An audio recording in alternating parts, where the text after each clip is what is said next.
Welcome to the Wayback Wayne Show, episode number 2. Have you checked out episode number 1 to see all the memories we will visit and the future shows that we're going to do? Today, though, this is very special to me. We are featuring the popular indie 60s band, the Sounds Unlimited. Why is that so important to me? I was the leader and drummer, and they actually let me do it. The members of the band: Ken Mahlke on bass, lead vocals, and the Beast. Steve Foster on guitar, saxophone, and vocals. Phil Brandt, our lead guitar player and excellent vocalist. And like I said, yours truly, Wayne Wilson, on drums and vocals. We also need to mention at this point and say God bless Steve, who passed away to rock heaven. About the Sounds. Steve and I originally formed the group. We started out with a band called the Fabulous Deacons, which included Doug O'Toole and Rick Farrar, two really good guitar players. And before we knew it, with the war going on, Rick was taken from us and had to go to military service. And at that time, we decided we're going to make some other changes in the band. So we decided to stay a 4-member group after merging with the Fugitives, which was a band out of Pike High School that we auditioned. The Sounds then became Steve Foster, yours truly, Wayne Wilson, Barry Moore, who was with us only a small time. He was a keyboard player. A lot of you didn't know that. And then Barry went on to the college. So anyway, like I said, we decided to stay 4 members.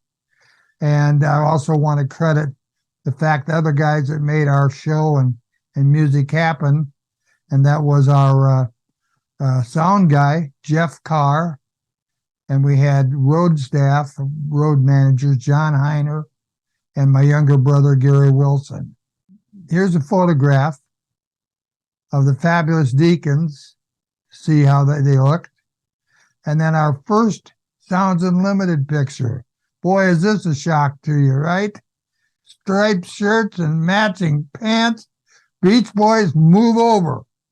The Sounds began rehearsing immediately, though. And in several weeks, we landed a fantastic job. We played as the feature band at Indiana Beach. Was there a crowd? How about 2,000 teens? The beach performance gave us instant credibility and popularity through most of Indiana. Give you an idea how much the people look there. You can see there's wall-to-wall people. Back to rehearsing, the performance jobs began to roll in. Next thing we know, got Tom Mathis, WIFE good guy, on the phone saying he wanted us to come out and play with him that Friday night at the Straightaway in Speedway. I hope you all remember the Straightaway. That was a club that Kai Holcomb had. And she also started originally with Party Time over at Jubilee City in Keystone. Anyway, next, we're back to rehearsing, trying to get more and more songs. And we get the opportunity all of a sudden to back up Charlie Rich, Mr. Mohair Sam, who had a pop chart hit in Mohair Sam. And he was booked for 2 concerts at Ball State University in Emmons Auditorium. So I naturally said, sure, we can do that. And then we found out Charlie didn't believe in rehearsing. So they sent us an album called Field of Yellow Daisies, and we learned the songs on there. I picked Charlie up at the airport on the day of the concerts. We drove to Muncie and set up. And there again, I said to Charlie, we need to rehearse. He said, no, I'll just give you the chords and we'll go from there. So much to my surprise, we made it through 2 shows with Charlie doing that. Now, maybe some of you don't remember. I know you all know Charlie from being the Silver Fox and the Country Guy, but you may not remember Mohair Sam. So we're going to take a little bit here and show you a short video and a little bit of Mohair Sam. I'll be back with you in a minute. Who is the coolest guy? That is Woody. Fast talking, slow walking, good looking Mohair Sam.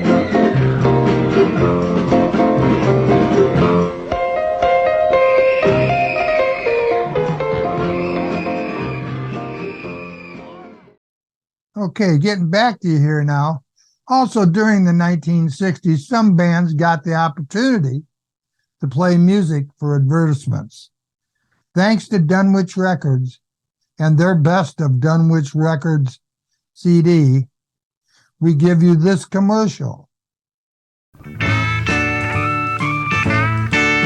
have you been around lately and stopped to see how the inn folks are living electrically?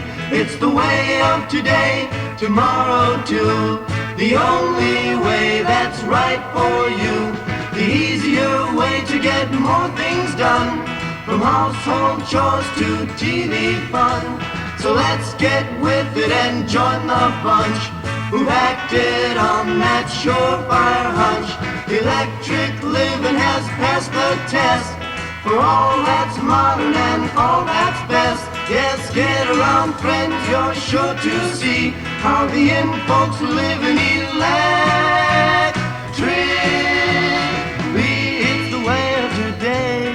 Yeah, yeah, yeah. It's the way of today. I know it is. It's the way of today. We never slowed down enough to be considered a garage band back then. We were so busy, we were becoming a full-time event. Our performance radius continued to expand.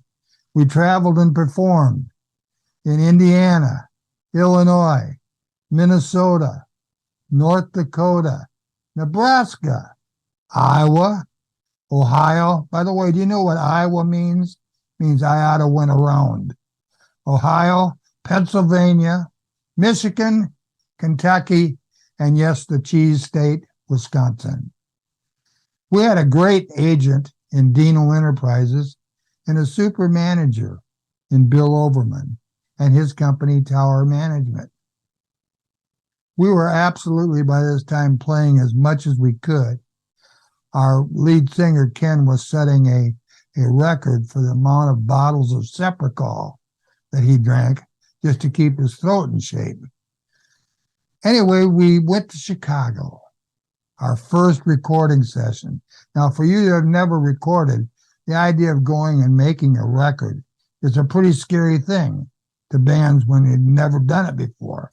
But off to Chicago we went, and the purpose of that session, however, was to promote the band and for us to gain recording experience. We certainly did.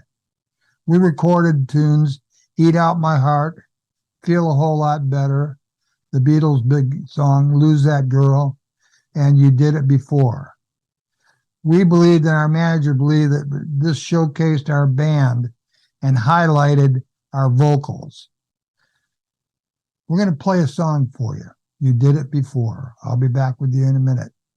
Here's the sounds.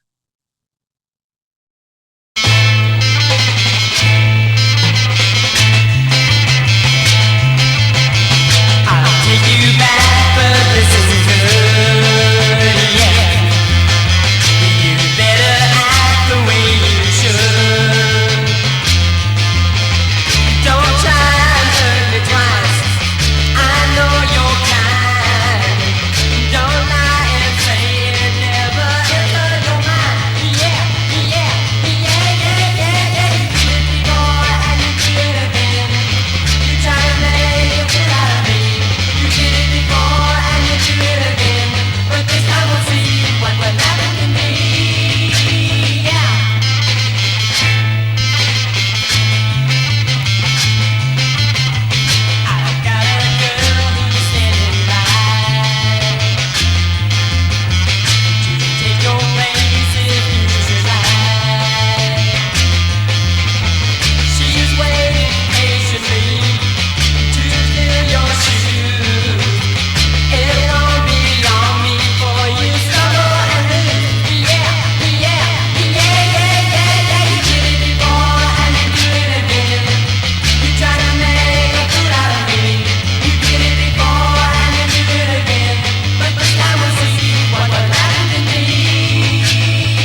Playing the Indy and Central Indiana teen clubs was a real welcome break to our band from the extensive travel that we were experiencing. During our travels, though, one highlight was that we performed for 10 days at the Illinois State Fair with the Dawn Five, also from Indy.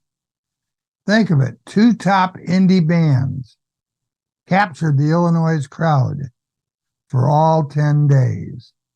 What a blast.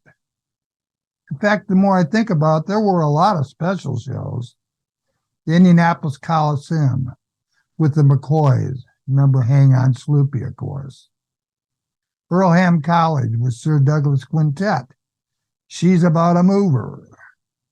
Mount Pleasant, Michigan. Good old Mitch Ryder and the Detroit Wheels. Jenny, Jenny, Jenny. And Fort Wayne with the Byrds, Tambourine Man, and many more. The Players, and this is tremendous lineup. Roger McGuinn, Chris Hillman, Gene Clark, who broke my hi-hat, by the way, Michael Clark, David Crosby, Graham Parsons, and Clarence White. What a Hall of Fame lineup. Here are a couple of few pictures we had of them on stage working. As our music continued to be influenced by English groups such as The Who, the Yardbirds, and the Kinks, our stage clothes also became very individual to each of us. As English groups, album cuts became well-known and popular. Album sales reached a feverish pitch, and audiences were now recognizing the songs that we played. We were referred to as Indianapolis's toughest and most innovative band. Let's listen to the Sounds Unlimited and Gotta Get Away.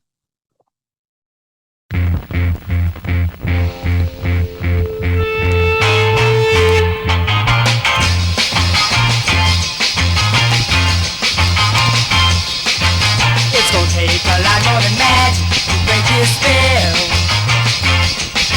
I know we'll be more out of trouble, I can tell. 'Cause you think you want better than you should have. You feel so good, I never felt so bad. I wanna be free. Gotta get away.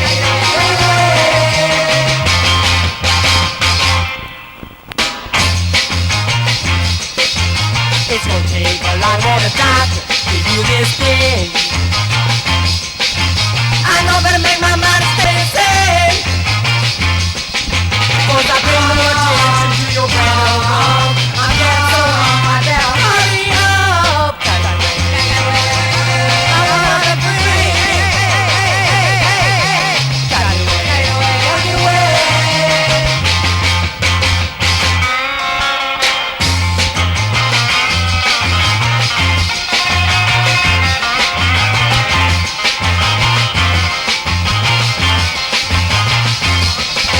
Cause I pay no attention to your brand of wrong. I'm getting so wrong, I better hurry up. Gotta get away. I wanna be free. Gotta get away. Gotta get away. Escape before it's too late.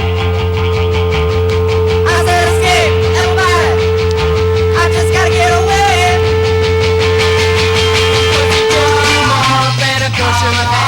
You feel so good, I never felt so bad. I wanna be free. Gotta get away. Gotta get away. Gotta get away. Gotta get away.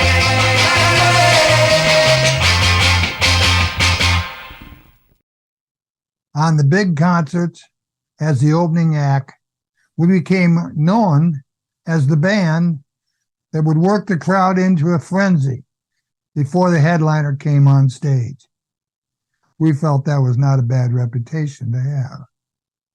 Our stage shows were always different, and our followers would say, "We go to see what they'll do next." And the phrase also, "fear the band," was heard more than once. Such was the case in Omaha, Nebraska, at their most popular teen club, Sandy's Escape. Boy, was this a great venue for our band. As a new band to the club, the owner had staged us in the basement club, as Sandy's had 2 different floors. And he put what he thought was his main band upstairs, and since he'd never heard of us before, we got delegated to the basement. Well, it took us all of about 10 minutes from the time we started to take the crowd away from the main band, and they crowded into the basement and up and down the stairs. You couldn't move in the place. And capacity was reached and then exceeded. Well, anyway, our show that night, the opening night, absolutely blew the people, the club owner, and everything away. So strongly that next morning, rock station KOMA in Omaha, the main station, contacted us and came and did an interview, which they played that day. When we got to Sandy's Saturday night for the second night of our performance, there was a line of people about 3 blocks long down the street that couldn't get into Sandy's. We never forgot that. And Sandy's was one of our favorite places whenever we traveled. Here are some action shots, quite a few of them. And our original recording, written by Steve Foster and myself, Wayne Wilson, called My Love Is Gone.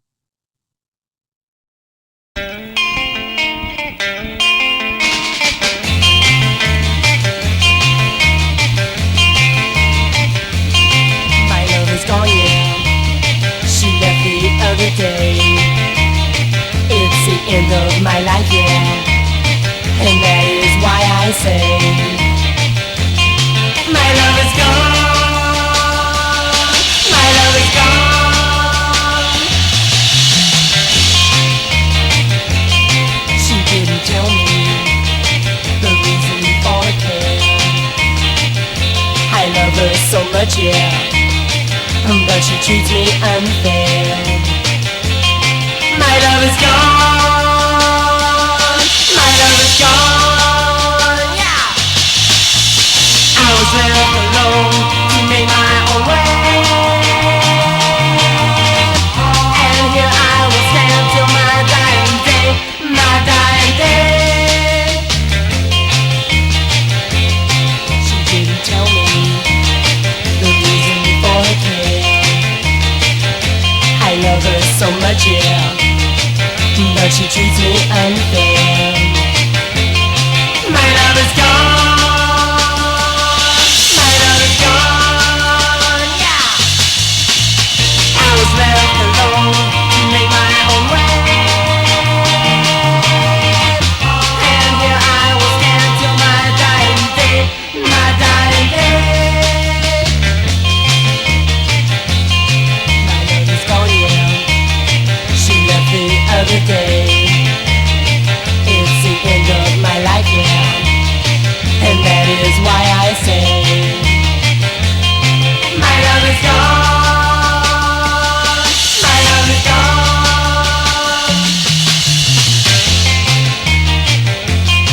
My love is gone, yeah. My love is gone, yeah.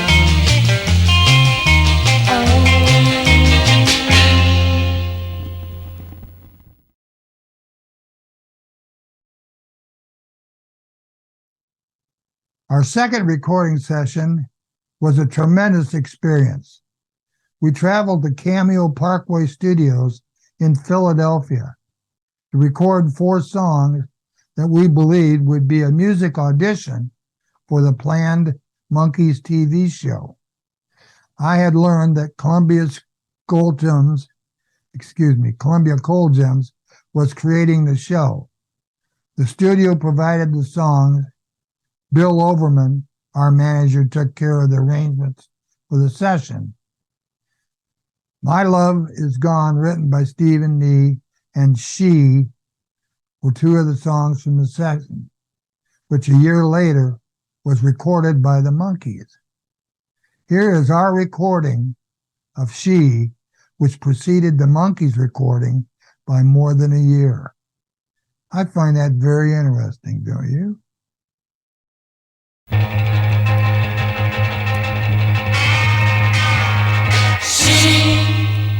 I love her, I need her, I want her, yeah, yeah, yeah, yeah, yeah, yeah, yeah. She told me that she loved me, and like a fool I believed it from the start. She said she'd never hurt me, then she turned around and stuck a dagger in my heart. Why am I standing here, missing her and wishing she were here? Hey, she only did me wrong. Hey, I'm better off alone. She's devoured all my sweet love, took all I had and then she fed the dirt. She laughed when I was crying. It was such a joke to see the way it hurt. And now I know just why she keeps me hanging round. She needs someone to walk on, so her feet don't touch the ground. But I love her, and I need her. I want her, yeah, yeah, yeah, yeah, yeah, yeah, yeah, yeah. Girl, you really know how to turn a man inside out.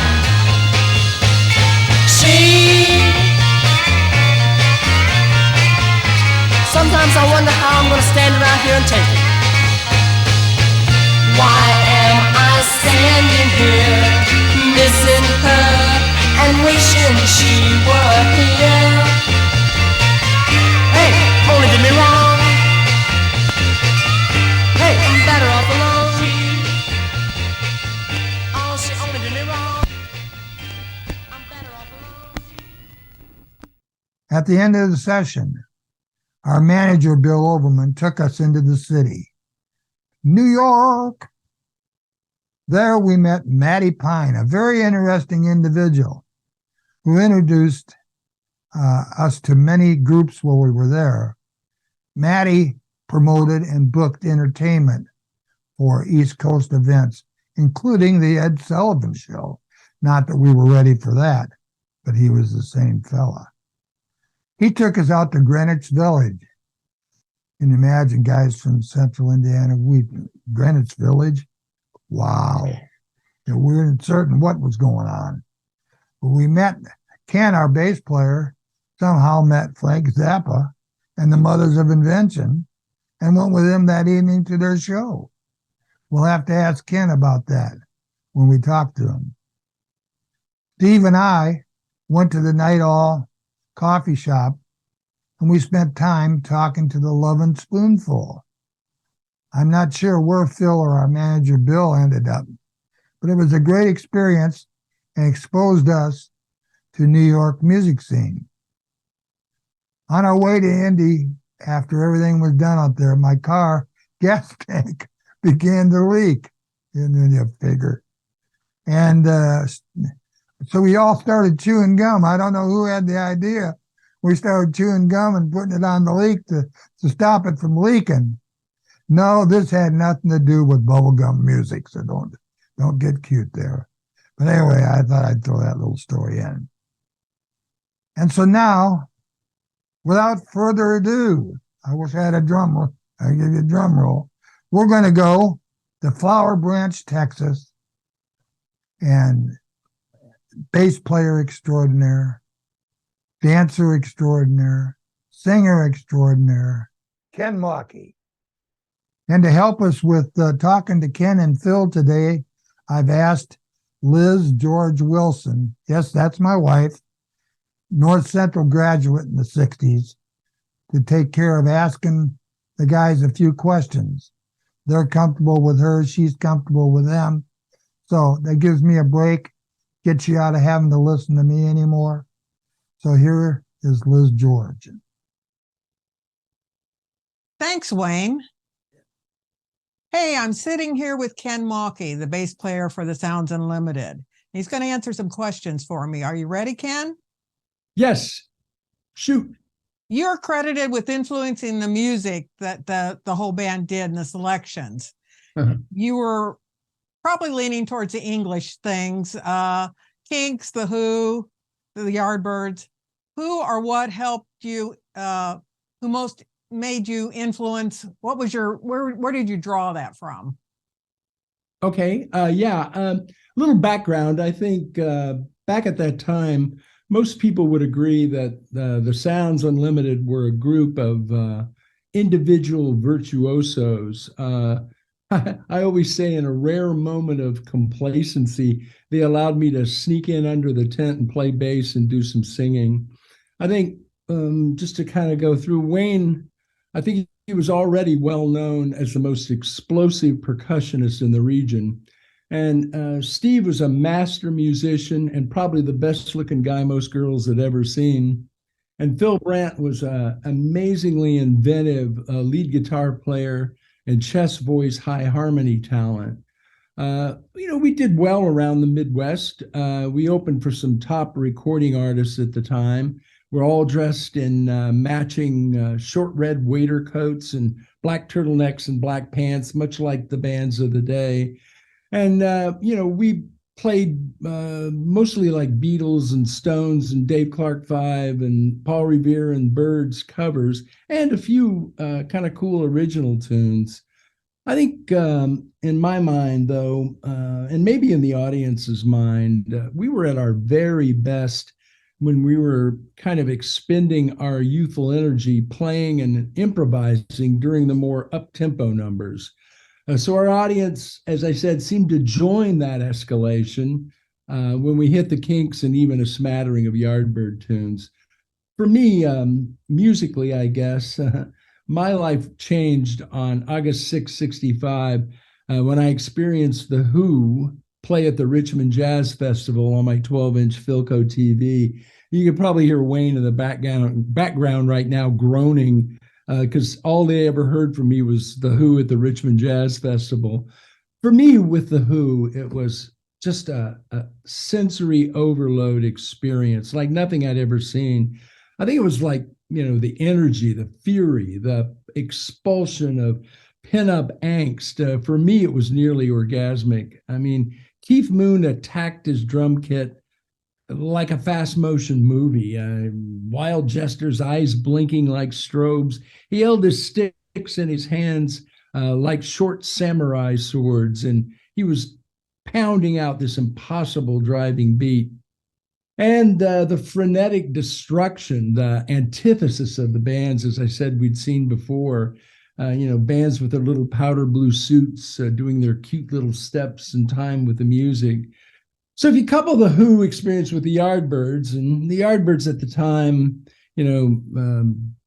Eric Clapton, Jeff Beck, and then, ultimately Jimmy Page at lead guitar, they'd taken old blues numbers at the time, like Bo Diddley, Howling Wolf, Robert Johnson, and they amped them up with a dash of fuzz, Telecaster feedback.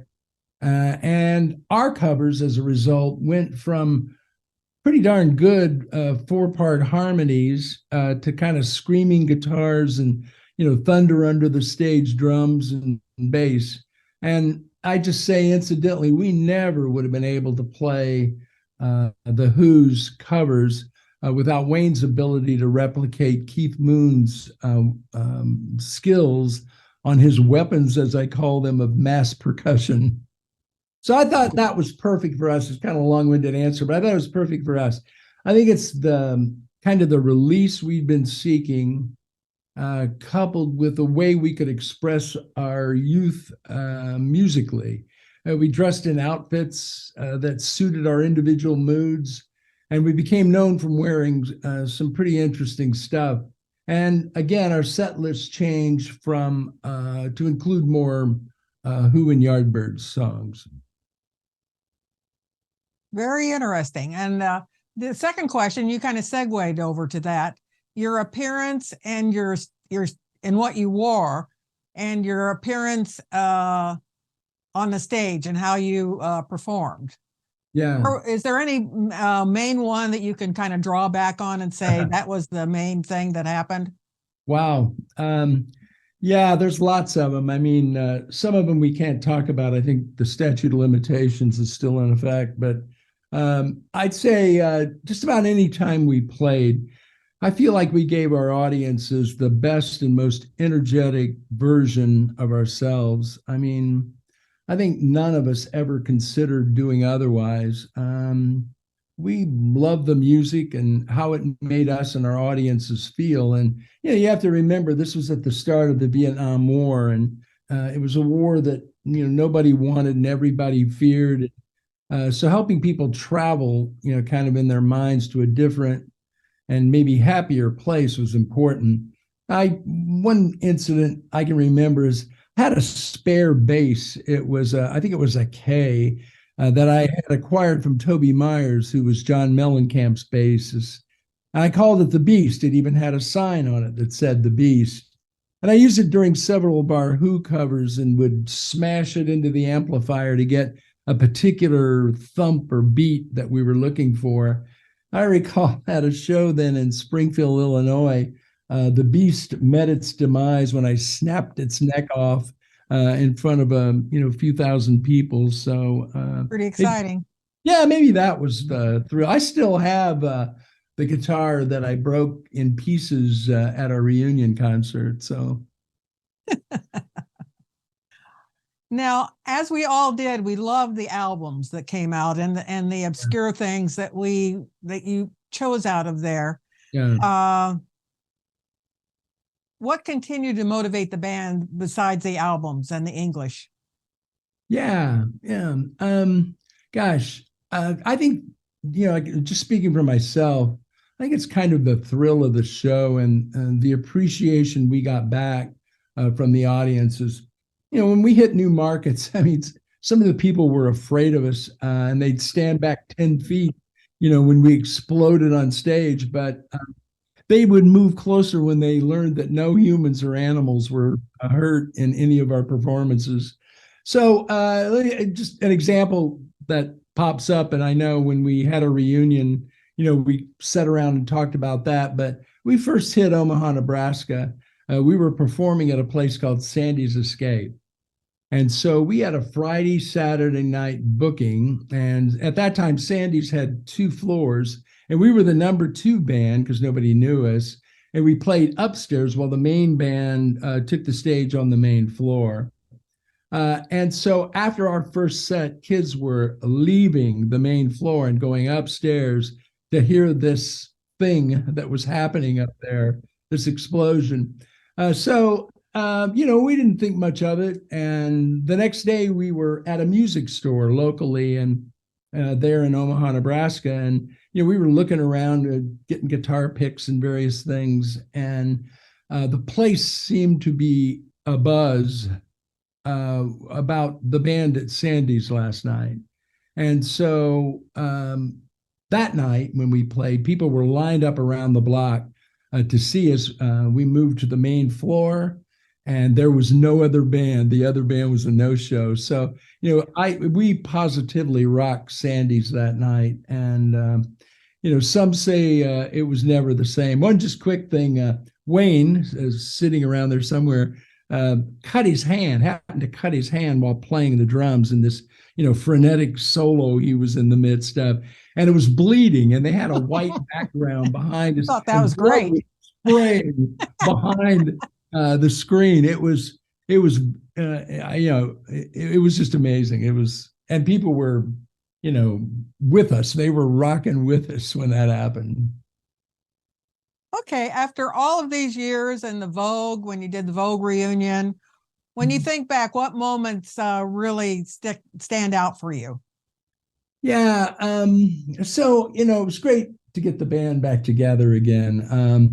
And, despite the passage of, sort of oceans of time, when we got together in Steve's basement for the first practice, it was almost like we'd never parted, same jokes, same quips, same agreements and disagreements about the music and the set list, Phil and I arguing more Yardbirds, less Yardbirds. But for me, there's just a moment that's sort of etched in my mind. And that's when we snapped on the amps and you heard that familiar buzz of the amps. And we stepped up to the mics and we looked at each other and we hit that first song. It's just, fun. It was just great. So we practiced our bones off and, went to the concert, and my voice was strained, and as a result, I think I was singing a little flat that night, and I usually know that because Phil, gives me these dirty looks, like you're singing flat, but anyway, I think there was a moment there, as I mentioned, in we were doing the song "My Generation," which anecdotally, I mean, in that song, which I'd sung hundreds of times, there's a phrase that says, "Hope I die before I get old." And thank God that didn't happen. But I did smash another perfectly good bass, as I said earlier, and it was lots of fun. Hey, I want to thank you, Ken, for sharing all this. Is there anything else that you'd like to add? Yeah, I mean, on a more somber note, I think Steve Foster. I'll see if I can get through this. I can hardly talk about Steve. Steve Foster passed away after our concert, and sadly passed away. I mean, he was a friend and excellent musician and just a great spirit. And as I always say, he was the best of us. And so from there, I think not that anybody cares that much, but I do still play. I've got a lot of vintage basses and guitars right behind me here. I have a 600-watt Mesa Boogie amp. It'll absolutely scare the fur off your cat. I've got mics and effects, and what I basically do is find sort of itinerant guitar players, like a guy in the gym that has a Martin t-shirt on. I'll say, "You play or you just wear the shirt?" And so we'll exchange music and then we'll get together here and get after it. So, but now instead of music stands, and, we used to use Big Chief tablets and write chords and lyrics on them that some of them misheard lyrics and prop them up on music stands and learn new songs. But now we have laptops and, we all read music. So we just, go for it. I'd sort of gone into and emerged still alive from corporate life. And, I left the band back in the day to, go to school and, and then ultimately graduate school. But, now I'm retired. I've been retired for about 4 years. I have a wife, 2 sons, and 4 grandkids. And I've just finished a book, interestingly enough, called Billy Badland Rockstar. And it's about a rock star from Indianapolis. And also I restore antiques for myself and for others. I don't get money for it, but I just do it because I like to do it. But, I'd love to get together and hit it again, with Wayne and Phil. And you can't replace Steve, but we might, be able to find somebody who could sit in for him. Maybe even, as Phil mentioned, Terry Talbot. I know he's out on the West Coast, but, he certainly was a great musician, and, it'd be fun to do that. Well, I want to thank you, Ken, for your time. We've been speaking with Sure. Ken Mahlke, the bass player for the Sounds Unlimited. And thank you very much for your time again. Hey, my pleasure. Good to see you. Liz, Wayne's somewhere. He's somewhere in here. Yeah. Okay. All right. Bye-bye. Bye-bye. I want to talking to Phil Brandt are you in Noblesville, Indiana? Right. Yep. Yep. I want to hear the story about going to Louisville with Steve in the Renault. Yeah, I think Ken and Wayne went down and took the car and the trailer, and Steve had to work till, I don't know, 4 or 5 o'clock. So I decided to ride down with him, and we're tooling along I-65 headed south, and the tire blew. So we pulled off on the side, and I don't know if he didn't have a spare or it was too cold. This was in the winter. It was too cold to get out and mess with that tire. He decided, well, we'll just drive on the flat tire and get a new one. So here we are tooling along the side of the interstate, probably 30, 35 miles an hour, and that tire's and so we both just, if people go by and look at us, here's a couple long hairs driving 35 miles an hour with a flat tire, and we just started laughing like crazy. This was funny as all get out. Anyhow, I think it was probably maybe 5, 6, 7, 8 miles. We finally came to an exit, and I think that was Columbus, Indiana. And there happened to be a filling station right there at the exit. So we pulled in, and Steve told the guy, well, we need a tire. Well, he didn't have anything that would fit. So we spent another 10, 15 minutes. He called around a bunch of places. Nobody close had that tire. And so he's saying, well, what the heck are we going to do? And the guy said, well, I've got some that'll fit the rim, but they're a lot bigger. They're made for American cars. And he said, well, whatever we got to do, we got to get down there. So he put 2 big tires on the back of that Renault. They must have been 8 or 10 inches taller than the original tire. So the whole back of the Renault's jacked up. It looked like a hot rod. But anyhow, that got us going. So we headed south on 65, and it was probably 15 or 20 minutes later. It was already dark by this time. The car started slowing down. So eventually it stopped. We pulled over to the side of the interstate again, and it wouldn't restart.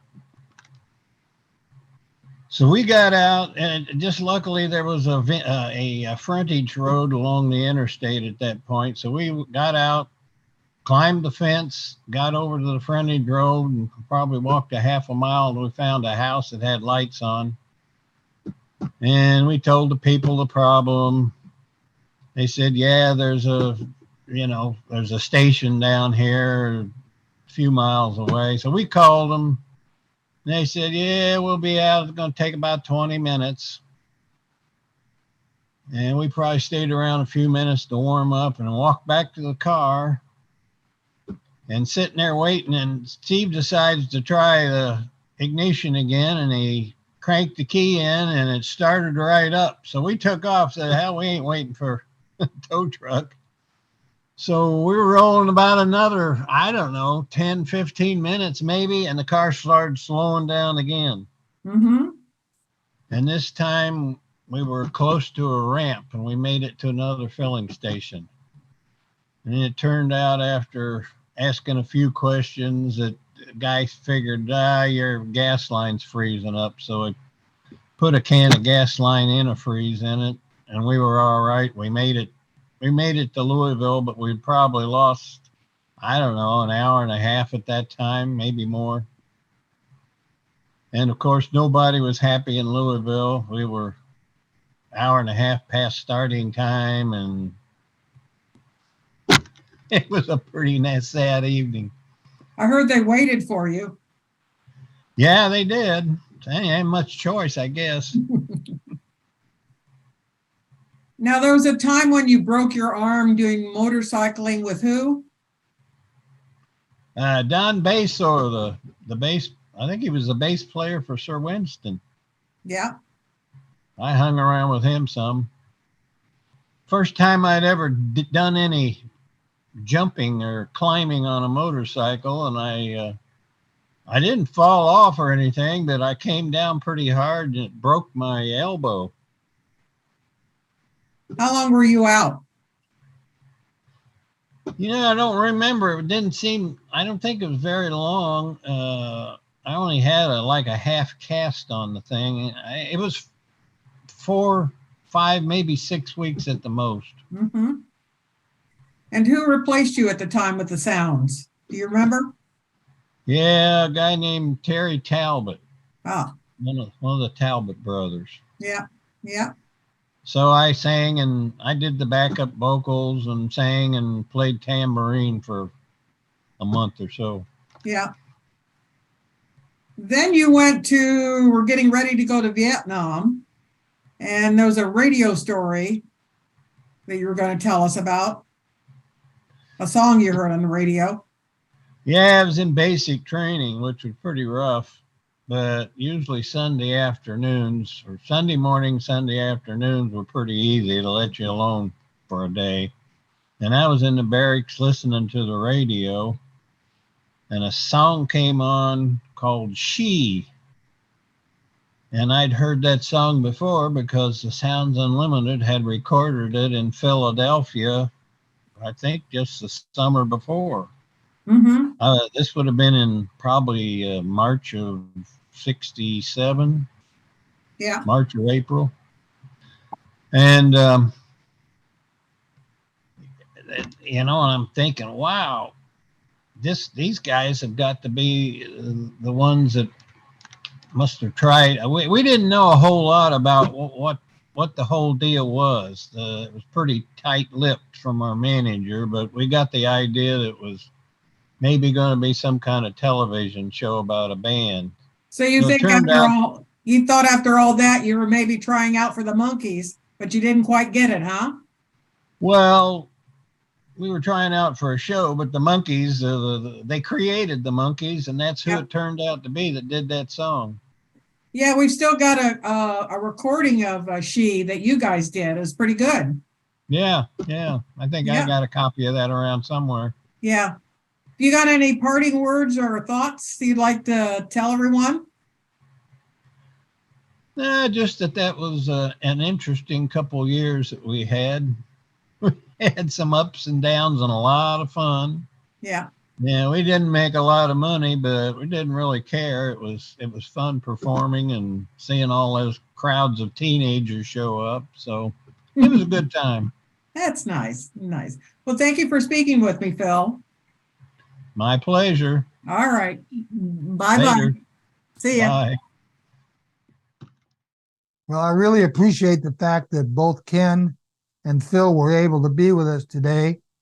We'll have them back again in the future as we do more and more on the sounds. I want to take a moment, as we did in episode 1, to mention in memoriam rockers from that era that have passed on. From the Dawn 5, Greg Nikoloff, Mike Nikoloff, and Dave McCowan. From the Idle Few, Ron Bennett, Dan McLean, and Rick Webster. From the Boys Next Door, Jim Adams and Steve Drybread. From the End, Dave Crockett and Dennis Rubenstein. From the Sounds Unlimited, Steve Foster. From the Chosen Few, John Casella. I also wish to remind you that we welcome your input, your memories, and your participation in the show. Listed in the credits at the end of this broadcast is our email address. Contact us and we will respond. There's also a special acknowledgement we want to make from the Wayback Wayne show. We want to give a Wayback Wayne thank you to Tim and Jane Quinn for their many contributions to the Indianapolis rock scene. Jane and Tim live in England. Their many history stories have been excellent and enjoyed by many. Okay, this is today's show. Spread the word about the Wayback Wayne show and let us hear from you. And to make certain that you do that, I'm going to give you a little extra, a little bonus. 19 or 20, when was it? Well, it was somewhere, sometime. I'm trying to remember, see, way back. Anyway, we did a reunion show. And I'm going to give you a little bit of footage of that live in concert. The Sounds Unlimited. Ladies and gentlemen, the Sounds Unlimited!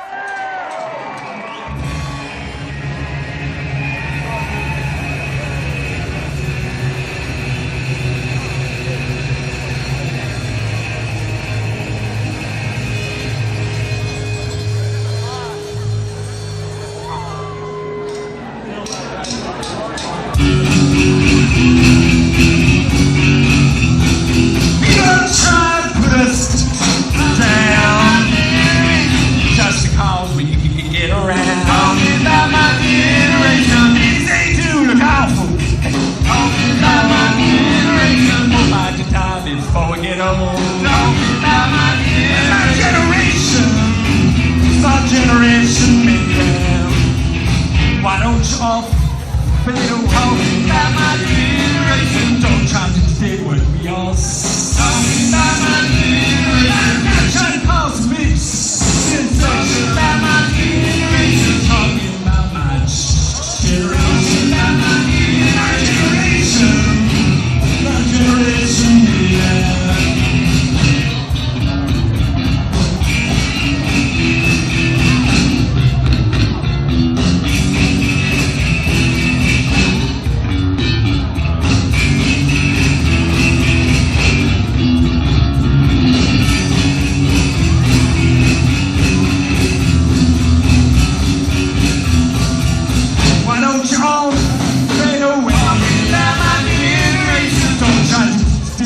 Y'all I'm not trying to cause a big sensation about my generation. Talking about my generation. My generation. My generation. My